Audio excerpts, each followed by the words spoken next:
In a land where everything had a price, even a woman's soul, one cowboy made a choice that would change them both forever. The wind drifts across the empty plains, carrying the creak of a weathered sign and the echo of hooves fading into dusk. Lightning flickers on the horizon as silence falls, heavy with promise and regret. A voice lingers in the air. The trader's words burned into memory. Guaranteed.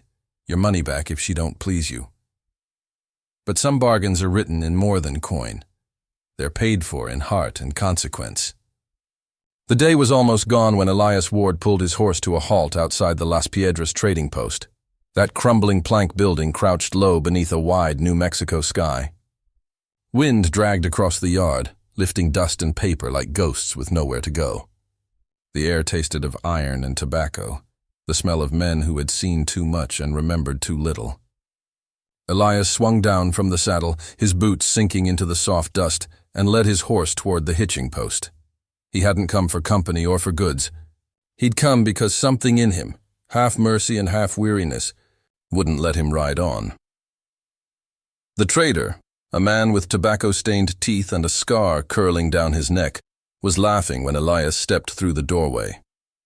A group of men stood around a wagon outside, and in that wagon was a woman. She wasn't shackled, though she might as well have been. Her wrists were raw where rope had rested earlier that day. She stood still, her shawl drawn tight, her eyes lowered. Skin brown as sun-worn cedar, hair black and heavy with dust. A single braid hung down one shoulder. She didn't move when the trader gave her a shove toward the edge. Half-blood, the man said, spitting tobacco near her feet. Knows a few words. Can cook, mend, maybe more if you ask nice. Guaranteed. Your money back if she don't please you, I swear it. The men around him laughed, but Elias didn't. He just stared. Something old in him twisted. The same thing that made him stop for broken horses, stray dogs, or the graves of strangers. He wasn't a man easily moved, but the sight of her, the quiet, the pride she wore even in humiliation, cut deeper than he cared to admit. How much? He asked flatly. The trader blinked. You serious? Elias didn't answer. He reached into his coat and dropped a handful of silver dollars on the counter. The trader grinned, gold tooth flashing. You'll not be disappointed, friend. Elias's voice came low. I already am.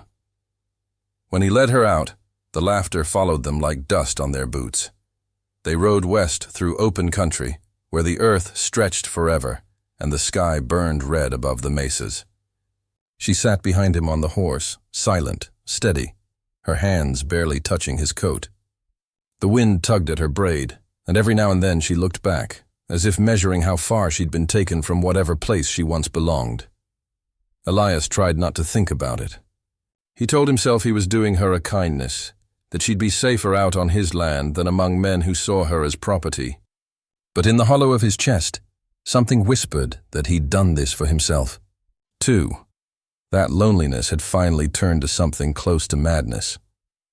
By the time they reached his ranch, the moon had risen pale and watchful.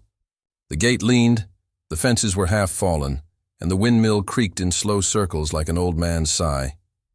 This ain't much, Elias said quietly as he swung down. But it's quiet. She slid off the horse without a word. When he offered his hand, she didn't take it. She followed him inside, her eyes adjusting to the gloom. The cabin was large but empty, smelling of dust and old coffee. One chair by the fire, a rifle over the hearth, and a bed on the far wall where the quilt still bore another woman's stitching. He lit the lamp and motioned toward the table. You can eat if you're hungry. She didn't move. He sighed, poured her a tin cup of coffee, and set it down. You got a name? She hesitated, then softly, Nayeli. He nodded once. I'm Elias. No other words followed. The wind pressed against the shutters like something alive. He sat near the fire, drinking his coffee, while she remained standing in the half-light, her shawl wrapped close. For a long while, the only sound was the slow ticking of the clock and the fire's low breathing. Later, when he showed her the small room by the kitchen, she looked around it carefully, at the cot, the basin, the folded blanket. He'd left it clean, though it hadn't been used in years. You'll be safe here, he said. Her eyes lifted to his. There was no gratitude there, only a guardedness born of too many broken promises. Safe. she repeated softly, as if testing the word. Then she nodded once and stepped inside. Elias lingered by the doorway. "You don't owe me nothing," he said. "You can leave when you choose." But she only closed the door. That night, he couldn't sleep. The windmill groaned outside, and through the wall he heard the faint rustle of movement, the sound of someone sitting awake. He thought of his late wife, her laughter, the way she used to hum over the kettle, and how this same house had become a tomb after she passed. He'd stopped speaking to God the day the fever took her. Since then, he'd spoken to no one at all. Now there was a stranger under his roof, and he didn't know whether it made him feel less alone or more. At dawn, he rose to find the fire already lit. The smell of boiled coffee filled the room. Nayeli stood by the stove, stirring the pot with slow, steady movements. She hadn't spoken a word, but something about her presence had already changed the house. It felt less hollow, less accusing. Elias poured himself a cup and stood by the window. Outside, the field stretched pale beneath the morning sun. He hadn't planted in years. The barn leaned tiredly against the wind. "Don't seem right," he muttered more to himself than her. To have so much land and nothing growing on it. Nayeli didn't answer. But she moved to the door, opened it, and stepped outside. The wind lifted her braid, the shawl fluttering like a wing. For a moment he thought he saw her smile, faint as dawn. He turned away, feeling something inside him shift, the smallest thaw after a long, hard winter. The days fell into a rhythm as slow and uncertain as the wind that moved across the plains. Elias rose before dawn, the floorboards creaking beneath his boots, the air sharp with chill. He'd find Nayeli already awake, her shawl pulled tight, her hands busy with something small and precise. Sometimes she swept dust that would only return by nightfall. Sometimes she mended cloth, stitching old things back together as if the act itself could heal time. She spoke little. When she did, her words came soft and measured, like stones dropped into still water. Yet she moved through the ranch as if it belonged to her memory, as if she had walked it long before him. The animals quieted under her hand. Even the horse, mean-tempered from years of solitude, bent its head when she passed. Elias watched her often when he thought she didn't see. From the corral fence, he'd catch the shape of her shadow crossing the yard, long and slender in the evening light. He wondered what stories hid behind her silence, what grief or exile had led her to that wagon and its cruel bargain. He had questions, hundreds of them, but asking felt like trespass. In town, whispers had already begun. He heard them at the mercantile behind the sound of boots and grain sacks. "Ward's gone soft," one man muttered. "Bought himself a savage woman, they say." "Half-blood," said another. "Ought to send her back south where she belongs." Elias ignored them, though the words clung to him like burrs. He didn't argue because he didn't know what truth would sound like if he tried to speak it. He told himself he'd taken her in because no one else would. But deep down he suspected it wasn't mercy that had guided his hand. It was guilt, old and unspoken, the kind that didn't wash away. That night, the wind came down from the hills, carrying the smell of rain and cedar. Nayeli sat on the porch steps, humming low, a song that didn't belong to any church or saloon. It rose and fell like the land itself. Elias stood in the doorway, arms crossed, listening without meaning to. "What's that song?" he asked at last. She didn't turn. "It's for the dead," she said. He hesitated. "Someone you lost?" Her head inclined slightly. "Many someones." There was nothing more to say. The distance between them was still too wide for grief to cross. A week later, a traveling preacher came riding up the valley. He was young, earnest, the kind of man who thought every silence was an invitation to fill it with scripture. Elias offered him water and coffee, though he had little use for either his words or his blessings. They sat on the porch as the sun dropped behind the mesas, turning the land to gold and ash. The preacher spoke of faith and forgiveness, of finding light in ruin. Elias listened, staring out at the barn and the small cross of cedar behind it. The grave was nearly swallowed by grass now, but he could still see it in his mind as if carved on stone, the place where his wife lay, her name worn away by wind and time. "She was a good woman," the preacher said gently, sensing something in Elias's silence. "The Lord keeps such souls close, Elias's jaw tightened. The Lord took her fast and cruel, he said. If that's what keeping close means, he can keep his mercy. The preacher didn't come back after that. That night, Elias dreamed. In his dream, the house was filled with light, and his wife moved through it, hair loose, hands warm with bread dough, her laughter soft as the wind through pine. He tried to speak, to tell her he was sorry for leaving her alone that day, sorry for coming back too late. But she only turned to him with eyes that were not her own, dark, watchful eyes that belonged to Nayeli. He woke with a start, breath catching like a man drowning. Sweat ran down his temples. The fire had burned low, throwing long, trembling shadows across the walls. He sat up, rubbing his face, and saw her standing there in the half-light. Nayeli. Silent. Still. She'd come from her room, drawn by his unrest. For a long moment, neither spoke. The air between them was heavy with the things both had lost. "Bad dream?"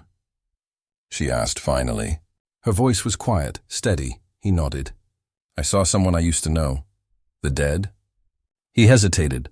"My wife." Something flickered in her expression. Not pity, but recognition.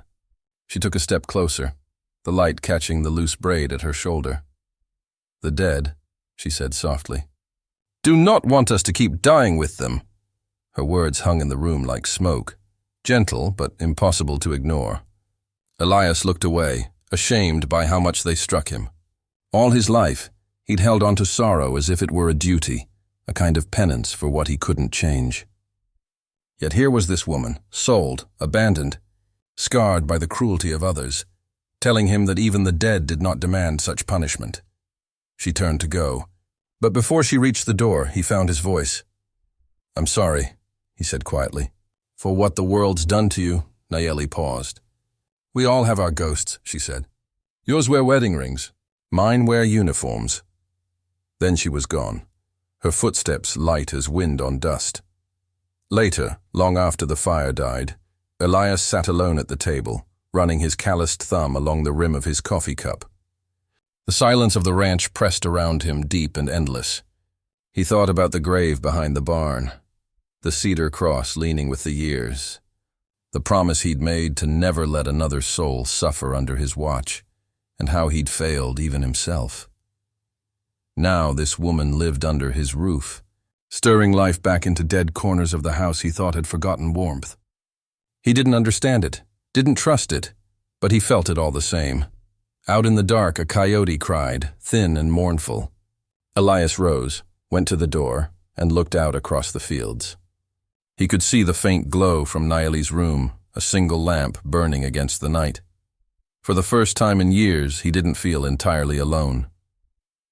The sky changed first. A gray wall rose above the western ridges, thick and bruised, moving slow but certain. By midday, the wind had turned sharp, carrying the scent of rain and something older, iron, maybe, or memory. Elias paused from mending the corral fence and looked toward the horizon. Storms out here came hard and without mercy, much like men. Nayeli was gathering laundry from the line. The wind pulled at her shawl, snapping it like a flag. She moved with quiet precision, folding the damp fabric even as thunder rolled across the valley. Elias opened his mouth to call her in when he saw the rider crest the far ridge.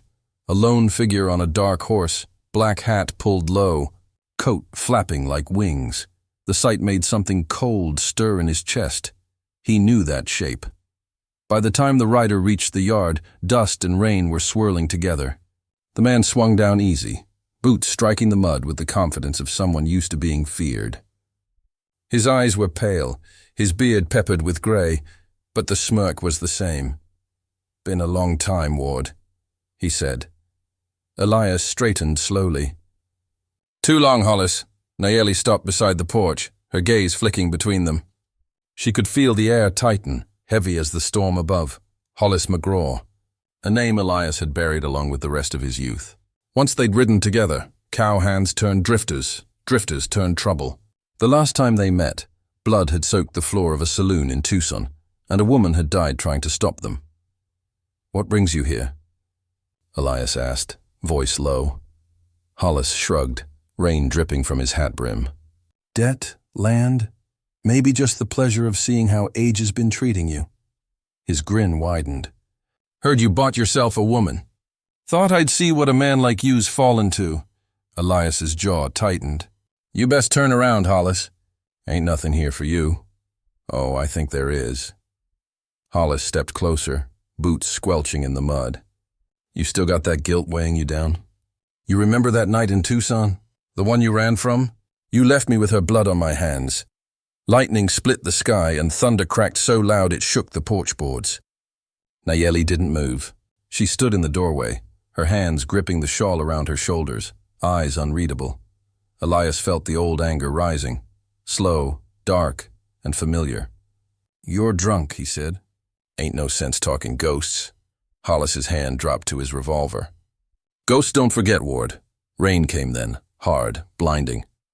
Elias stepped back, reaching for the rifle leaning against the doorframe. The wind tore through the valley, driving sheets of water sideways. Hollis shouted something lost to the storm and took another step toward the porch. Nayeli moved first. She stepped past Elias, out into the rain, bare feet sinking into the mud. The storm flattened her braid against her back, but her face was calm, carved in firelight and defiance. That's enough, she said. Her voice was quiet, but it cut through the thunder like steel. Hollis froze, startled by the calm in her tone. Elias hesitated, his finger hovering over the trigger. She ain't part of this, he said roughly. She's part of whatever you bought her for, Hollis spat. Nayeli's gaze sharpened. No man owns what he cannot understand. The words hung in the rain. For a heartbeat, the storm itself seemed to listen. Hollis's sneer faltered. He took another step forward, but something in her eyes stopped him cold. The same thing that had stilled wild horses and silenced the worst of drunks in town. Quiet certainty. Unyielding as stone. Elias lowered his rifle just enough for Hollis to notice. You're not the only one with blood behind him, he said. But you're the only fool who still lets it run him. For a moment, neither moved. Then Hollis laughed, a harsh, broken sound swallowed by thunder. He turned, spat into the mud, and swung back into the saddle. You always were the one who thought mercy made you clean, he called. It don't. It just makes you soft. Elias watched him ride away, the dark figure fading into sheets of rain. The thunder rolled farther east, leaving only the hiss of water and the sound of his own breathing. He exhaled slowly, lowering the rifle. Nayeli stood in the yard, soaked through.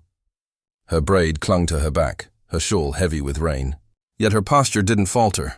She looked at him for a long moment, steady, searching, then turned and walked back toward the house. Inside, she lit a fresh fire. The wood snapped and hissed as it caught, filling the room with heat and the sharp scent of pine. Elias closed the door behind him and leaned the rifle against the wall. The lamplight softened her face, but her eyes still held the storm. You shouldn't have gone out there, he said quietly. I've seen worse men than him, she replied. And I've seen what happens when fear decides what lives and dies. Elias rubbed a hand across his beard. He's not done.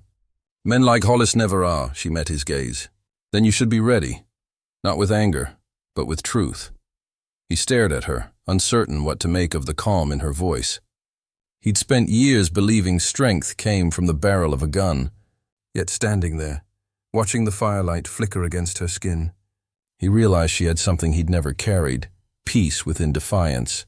Who taught you to speak like that? He asked softly. Nayeli stirred the fire. The same life that tried to silence me. Outside, the storm broke at last. The rain softened to a steady murmur, washing the valley clean. Hollis was gone, but his presence lingered like gunpowder in the air. Elias poured 2 cups of coffee, set one beside her, and took his seat near the hearth. For a long time they listened to the rain. Neither spoke again, but the silence between them had changed. It was no longer empty. He didn't thank her, and she didn't expect him to. But when he looked at her across the dim light, something passed unspoken between them, a recognition that courage need not shout to be heard. The storm passed, but its echo lingered. The land, rinsed clean, smelled of wet earth and pine. Puddles filled the ruts in the yard, and the windmill turned again with a slow, steady groan. For a few days, peace lay over the ranch like a blanket freshly washed. Thin, fragile, but warm. Elias moved through his chores in silence, his shoulders still stiff from the night of the confrontation. Nayeli, too, kept quiet, but something between them had shifted. The silence they shared now was not wary. It was waiting. He found her one morning sweeping the porch, her braid undone, hair lifting with the breeze. She had taken to the house as though it had always been hers. Curtains that once hung gray and limp now smelled faintly of lavender. The old table bore a clean cloth, and on it sat a bowl of wildflowers she must have gathered from the meadow. "You've been busy," he said. She glanced at him. "It was full of ghosts." "I gave them something to do," he almost smiled. "You think ghosts can be put to work?" "They can be quieted," she said simply, and went back to sweeping. In the days that followed, she cooked beans over the fire, baked corn cakes in the old skillet, and hummed while she worked. He found himself listening for that sound, the rise and fall of her song in the evenings when the world felt too empty, when he rode into town for supplies. The whispers met him again, sharper this time. "Ward's got her living in his house," someone muttered at the saloon. "Calls her by name," said another, laughing low. "Guess the lonely man found his cure." Elias said nothing. He bought flour, lamp oil, and a coil of wire, then left without looking back. The sun burned red as he rode home, anger simmering in him like coals that wouldn't die down. He told himself he didn't care what they thought. But he knew men, and he knew cruelty. That night, the first sign of trouble came in the sound of laughter carried by the wind. He stepped out onto the porch, the rifle in his hands. Down by the fence line, 3 riders swayed in their saddles, shadows made clumsy by whiskey. One of them called out, voice slurred, "Hey, Ward! How's your savage tonight?" Laughter followed, hard and mean. A stone flew, striking the barn door with a hollow crack. Another. Then another. Elias chambered around. "That's enough," he said, his voice carrying through the night. "You throw one more stone and I'll make sure you don't ride home with both hands." The laughter faltered. The men shifted, uncertain. One spat into the dirt. "Ain't no law says a red woman can live among decent folk." Elias's tone sharpened, cold as iron. "Ain't no law says I can't defend what's mine." The silence that followed was thick. For a moment, only the horses' snorts broke it. Then, slowly, the riders turned and rode off, muttering curses that the wind soon carried away. When Elias turned back to the porch, Nayeli was there. She'd been standing in the doorway, pale under the lamplight, her shawl wrapped tight. "You shouldn't have come out," he said. "I won't hide," she answered. Her voice trembled, but her eyes did not. He lowered the rifle. "They could have hurt you?" "They already have," she said. "All my life." He wanted to say something, anything, but the words wouldn't come. Instead, he set the rifle aside and stood beside her, listening to the wind die down. The night stretched around them, vast and empty, but no longer silent. Later, inside, the fire burned low. The air smelled of rain and ash. Nayeli sat at the table, her hands folded, her face caught in the flicker of the flame. Elias poured water into a basin, washing the grit from his hands. "They'll be back," he said finally. "I know." He looked at her, and for a moment he saw not fear but weariness, the kind that sits deep in the bones. "You've lived like this before." "Yes," she met his gaze. "You think you can save me by standing in front of them. But they will never see me if I'm always behind you," he frowned. "I just want to keep you safe." Her voice softened. "Safety is another kind of prison." He sat across from her, elbows on the table. The fire popped between them. "You talk like you've already given up." "I haven't," she said. "I've just stopped hiding." He wanted to argue, to tell her she didn't understand how men could be. But he saw then that she did. She had lived through worse than any bullet could bring.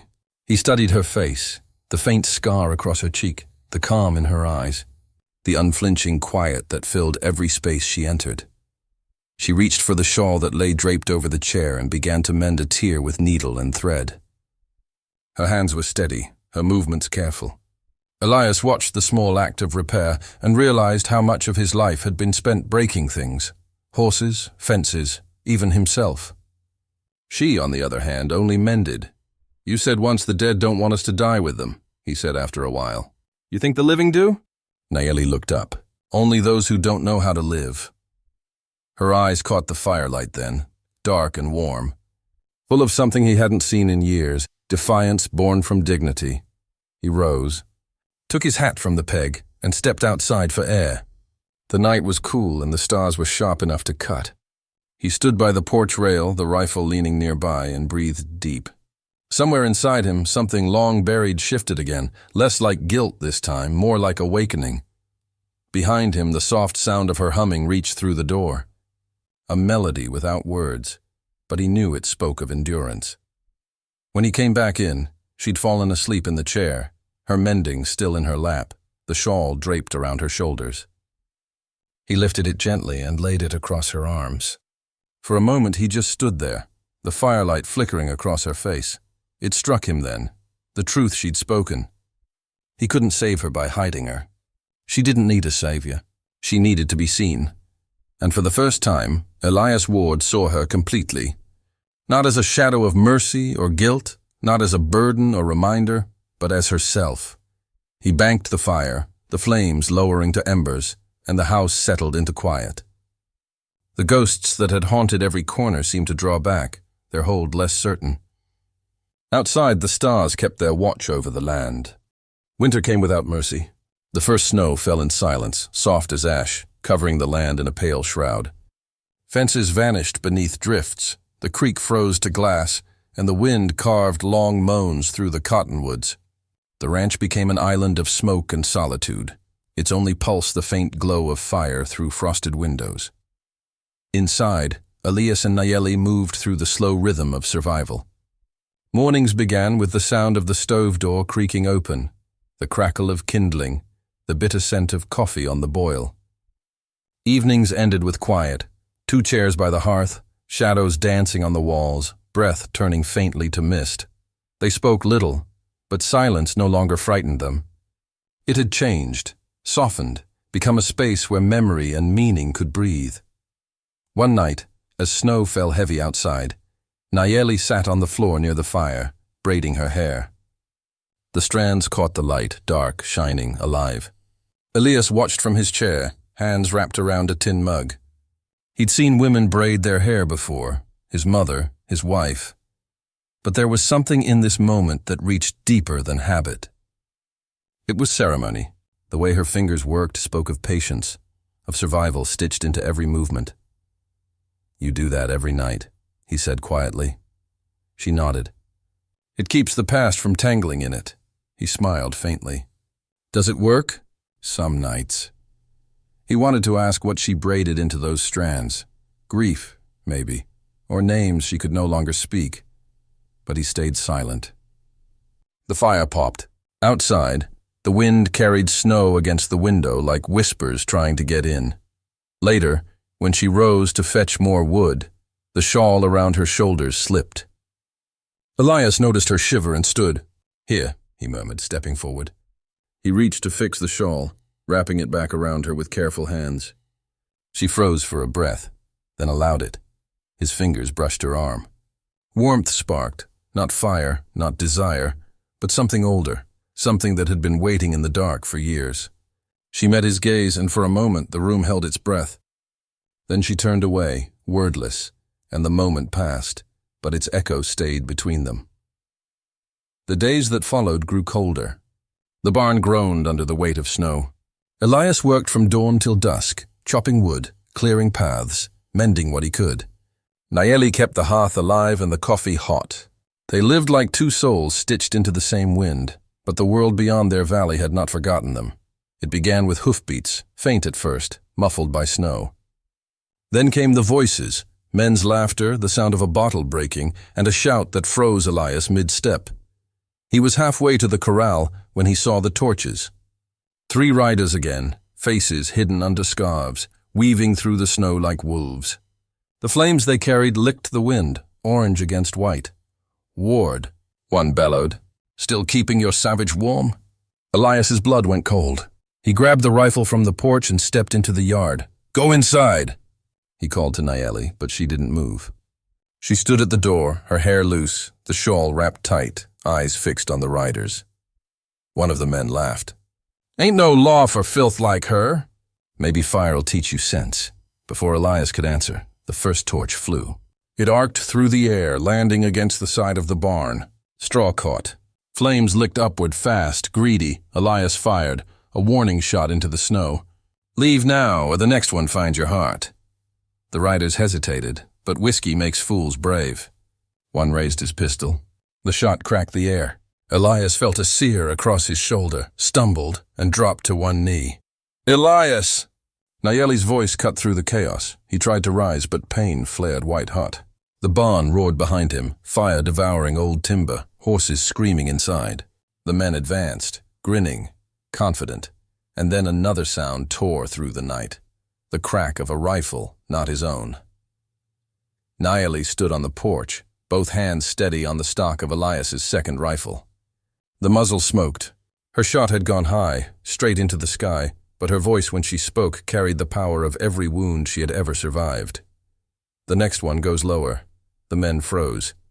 Something in her tone, calm, absolute, cut through their drunken courage. They saw her then not as prey, but as danger, as truth. One spat, muttered a curse, and turned his horse. The others followed, vanishing into the snow, their torches dying behind them. When the last hoofbeat faded, only the crackle of burning wood remained.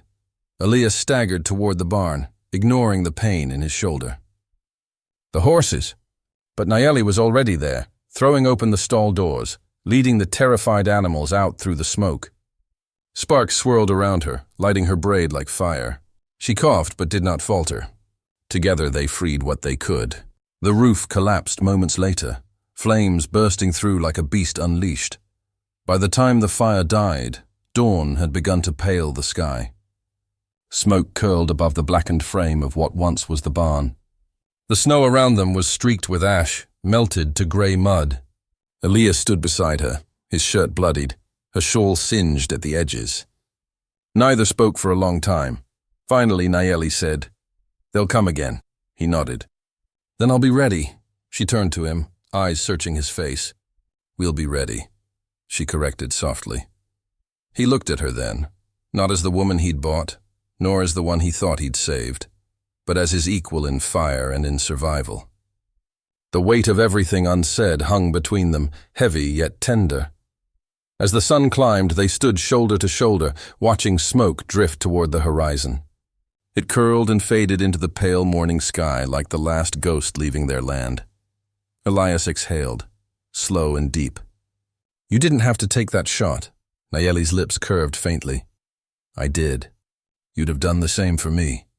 He nodded, knowing she was right. When they returned to the house, she helped him clean the wound with warm water and whiskey. Her touch was gentle, her eyes steady. He wanted to thank her, to say something that would fit the moment, but no words felt big enough. Instead, when she reached to tie the bandage, he caught her hand. For a second, neither moved. "Thank you," he said finally, voice rough. Her gaze softened. "We're both still here. That is thanks enough." The firelight flickered against the walls, casting two long shadows that touched but never merged. Yet in that fragile space between them, something sacred had begun to burn. Quiet, steady, unspoken, but unbreakable. Weeks passed before the riders came, 3 lawmen in long coats, their badges dull beneath the gray sky. Snow still clung to the shaded gullies, and the air smelled faintly of smoke and thawing earth. Elias was splitting wood when he heard the distant crunch of hooves. Nayeli stood in the doorway, her shawl drawn close, eyes wary. "Stay inside," he murmured. The men dismounted, their horses steaming. The tallest, a marshal with a weathered mustache, tipped his hat. "Elias Ward?" Elias nodded, resting his axe against the block. "We're asking about an incident," the marshal said. "Few weeks back, heard tell there was a fight here." "Heard tell a man didn't make it home." Elias's jaw tightened. "You heard right." The marshal looked past him toward the blackened ruin of the barn. "We found a body down by the river. Shot through the shoulder, likely bled out. Town says he was one of the men that came here that night. That's true, Elias said evenly. They set fire to my barn. I aimed to scare him off, not kill. The second deputy stepped forward, younger and sharper-eyed. You admitting you fired? I fired once, Elias replied. But it wasn't me who hit him. A quiet settled. Snow drifted from the eaves like dust shaken loose. Nayeli's hand tightened on the doorframe, unseen by them. The marshal studied Elias's face for a long moment, then sighed. We'll need you to come into town, Ward. Sheriff wants a statement. Elias nodded once. I'll saddle a horse. The ride into town was long and gray. The world still bore winter's scars, blackened trees, muddy trails, the ghost of frost clinging to the hills. The lawmen rode ahead in silence, their figures stark against the pale horizon. Elias followed, his shoulder aching from the wound that had yet to fully heal. He'd been to that town 100 times before, bought tools, whiskey, grain, but it had never felt this far from home. The buildings rose like old accusations, and the air carried the weight of judgment. When they reached the sheriff's office, a small crowd had gathered outside, townsfolk, faces he knew. The same men who had once mocked him for buying trouble. Women whispered behind gloved hands. Inside, the sheriff sat behind his desk, a tired man with ink-stained fingers. He glanced up as Elias entered. Heard you had yourself a night, Ward. Elias kept his hat in hand. Didn't ask for it. I know, the sheriff said. Word travels faster than truth, though. Folks are saying you shot one of them dead. Elias looked him in the eye. That woman and I would have burned if we hadn't stood our ground. For a moment, no one spoke. Then the door opened and another man stepped in, old, white-bearded, the owner of the general store. He nodded toward Elias. Sheriff, I saw what happened that night. Those men were 3 sheets to hell before they even rode out. They said they were going to teach Ward a lesson. Another voice followed. A young boy from the livery, hat clutched in his hands. I seen their torches, sir. And I seen the fire from the ridge. He didn't start nothing. He ended what they did. The sheriff leaned back, rubbing his chin. The marshal beside him exhaled. Seems the story's plain enough, the sheriff said at last. A man's got the right to defend his land, and the people on it. Elias stood quiet, the words landing heavier than he'd expected. The people who once turned their backs now spoke for him. It felt strange, humbling. Maybe the fire had burned more than wood that night. It had burned away lies. The sheriff wrote a few notes, then looked up again. You're free to go, Ward. No charges. Consider it closed, Elias nodded. Thank you. He turned to leave, but the marshal called after him. That woman, she's still with you? Elias hesitated at the door. She is. The marshal studied him, then gave a slow nod. Then you best get back before the weather turns. Looks like a storm coming. The sky darkened as Elias rode home, the wind rising with the promise of snow again. The trail wound through empty hills and dry riverbeds, every hoofbeat echoing against stone.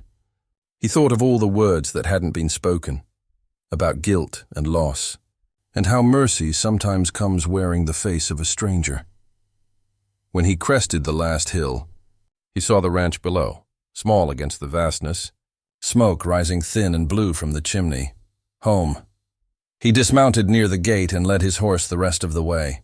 The air smelled of thawing earth and wet pine. Near the fence, Nayeli knelt beside the soil, turning it gently with her hands. Even with frost still clinging to the ground, wildflowers had begun to push through, tiny white blossoms trembling in the wind. She looked up when she heard him.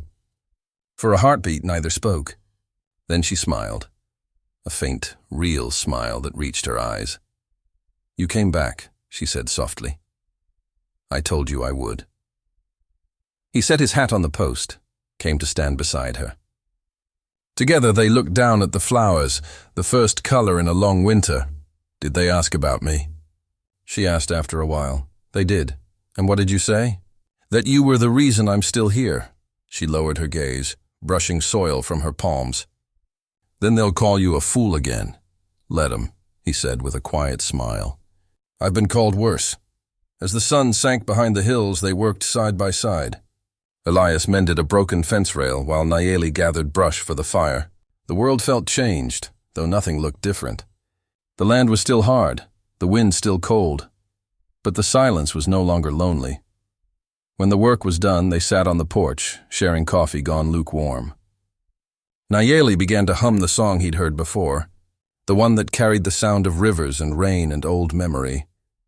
He listened without speaking, letting the music fill the spaces words couldn't reach. The firelight from the window spilled across the yard, soft and golden. Beyond it, the snow melted slowly into the earth, feeding the roots beneath. The land would bloom again come spring. Inside the house, the ghosts had quieted. The walls no longer echoed with grief. They breathed.